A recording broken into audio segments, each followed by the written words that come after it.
আসসালামু আলাইকুম। আমাদের চলার পথে অনেক সময় কোথায় সাক্ষী হতে হবে কোথায় সাক্ষী হতে নয় সে বিষয়ে আমাদের কারো জানা নাই। অনেক সময় আত্মীয়র খাতিরে, প্রিয়জনের সম্পর্কের খাতিরে, বন্ধুত্বের খাতিরে আমরা সাক্ষী হয়ে থাকি। এই সাক্ষী আপনার জীবনে যে কত অন্ধকার ডেকে নিয়ে আসতে পারে সে বিষয়টা আমরা কেউই জানি না। তাই আসুন কোন বিষয় সাক্ষী দিলে কি বিপদ হতে পারে সে বিষয়ে আপনাকে একটু তুলে ধরবো। এক, অর্থ ঋণ মামলায় অর্থ ঋণ নেওয়ার সময় কখনো সাক্ষী হবেন না। আরেকটা আছে ব্যাংক লোন। ব্যাংক লোন নেওয়ার ক্ষেত্রে আপনি কখনো সাক্ষী হবেন না।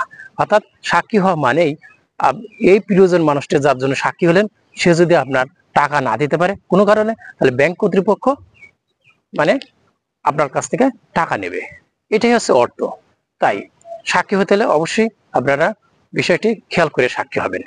যেমন অর্থ ঋণ, প্রিয়জন মানুষটি যখন ঋণ দিতে পারলো না তখন আপনার নামে আপনি যে সাক্ষী হলেন সেক্ষেত্রে আপনার নামে মামলা করলো আদালতে। যদি আপনার মামলা করার পরে যদি আপনার নামে অর্থ জারি হয়ে যায় তাহলে গ্রেপ্তারের পর আপনি কতটুকু সাক্ষী দিছেন, কি করছেন, আপনি কতটুকু জড়িত এই বিষয় নিয়ে যাচাই বাছাই পরে হবে। কিন্তু গ্রেপ্তারের পর অবশ্যই আপনাকে 25% টাকা জমা দিয়ে জামিন শর্তে আপিল শর্তে জামিন পাবেন।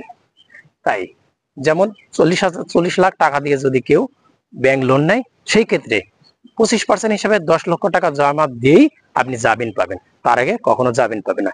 তাই আমরা কখনো এই ব্যাংক লোন বা অর্থ ঋণের ক্ষেত্রে যদি কখনো সাক্ষী হয়ে থাকে কারোর, সেই বিষয়টি অত্যন্ত খেয়াল করে আমরা সাক্ষী হব। যদি মনে হয় যেন তার ব্যাংক লোন নেওয়ার সময় আমি সাক্ষী হলাম, সে টাকা না দিলে আমি দিতে পারবো, আমার কোনো অসুবিধা নেই, সেই ক্ষেত্রে আপনারা সাক্ষী হবেন।